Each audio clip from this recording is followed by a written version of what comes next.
आलसी टिड्डे। एक समय की बात है, गर्मी का मौसम था और रहते थे टिड्डों का एक झुंड। हल्की गर्मी, ताजी हवा और हरी घास में खुश रहा करते थे टिड्डे। अच्छा समय था। एक दिन जब टिड्डे खेल रहे थे तो उन्होंने कुछ फलों और सब्जियों को जलते हुए देखा। टिड्डे इनको देखकर हैरान रह गए। टिड्डों के नेता को उन फलों और सब्जियों के पास से कुछ आवाजें सुनाई दे रही थी। थोड़ा पास जाकर उन्होंने झांका। टिड्डा नेता ने देखा कि असल में वो कुछ चींटियां थे जो फलों और सब्जियों को अपने सिरों पर उठा ले जा रहे थे। सारा खाना लेकर अपने चींटी घरों में डाल रहे थे।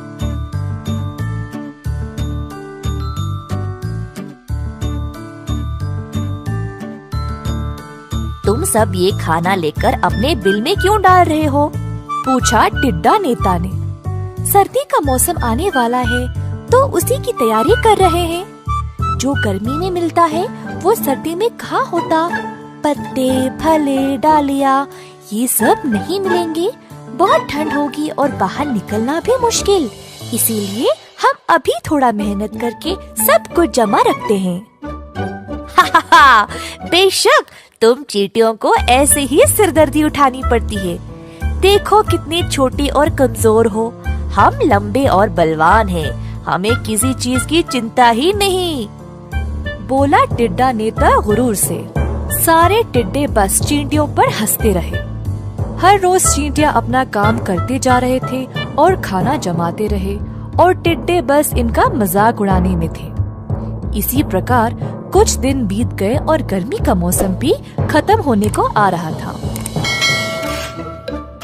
एक दिन कुछ टिड्डे रोज की तरह खाना खाते आराम कर रहे थे। गर्मी के मौसम में केवल खा खा के सब आलसी और मोटे बन गए। आखिरकार ठंड का मौसम आ गया और आलसी मोटे टिड्डों के पास बने रहने के लिए कुछ भी नहीं था। ना पत्ते, ना झाड़ी, ना खाना, ना कोई रहने की जगह। तुरंत सबको याद आया कि चींटियों ने घर बनाए थे और बहुत सारा खाना भी जमा करके रखा था। सारे टिड्डे उस बिल में घुसकर वहीं पे कब्जा करके बस गए। अब सारे चींटियां परेशान हो गए और अलग अलग बिखर गए। चींटियों ने समूह बनाए और ठंड से बचने के लिए अपने दोस्तों के घर चले गए।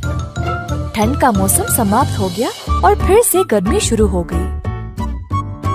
चींटियां फिर से खाना जमाने के काम में लग गए। सब चींटियों ने निर्णय लिया कि इस बार वे टिड्डों को उनकी छत और उनके भोजन पर कब्जा करने का मौका नहीं देंगे।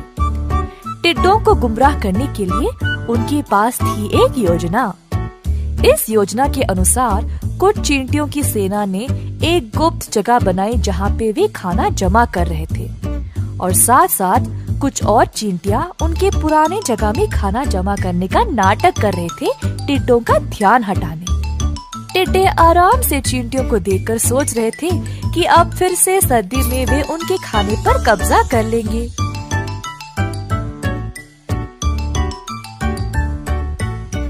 दोबारा आ गया ठंड का मौसम। टिड्डे फिर से उस बिल में घुस गए। अंदर जाते ही उन्होंने देखा कि वहाँ कुछ था ही नहीं, बस कुछ पत्ते और कुछ डालियाँ। टिड्डे हो गए परेशान। अब बाहर थी तेज ठंड और वे निकल भी नहीं पाए। ठंड का मौसम अब उनको उसी बिल में बिताना पड़ा। बस उन चंद पत्तों को खाकर जीवित रहना पड़ा। टिड्डों को एहसास हुआ कि उनको उनकी आलस्य की सजा मिल रही थी।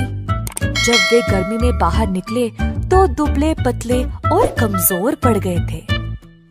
कुछ फल और पत्तों को खाकर अपनी सेहत का ध्यान रखा। पूरी तरह स्वस्थ होने के बाद टिड्डों ने भी खाना जमाने का काम शुरू कर दिया। ठंड का मौसम बिताने के लिए सब ने पत्ते झाड़ियों का घर भी बनाया। आलसी टिड्डे जो एक समय पर लापरवाह थे, अब चींटियों की तरह मेहनती और बलवान बन गए। इस कहानी से हम ये सीखते हैं कि हर काम सच्चाई और ईमानदारी से करना चाहिए, क्योंकि आलस्य हमें बर्बाद कर देगा।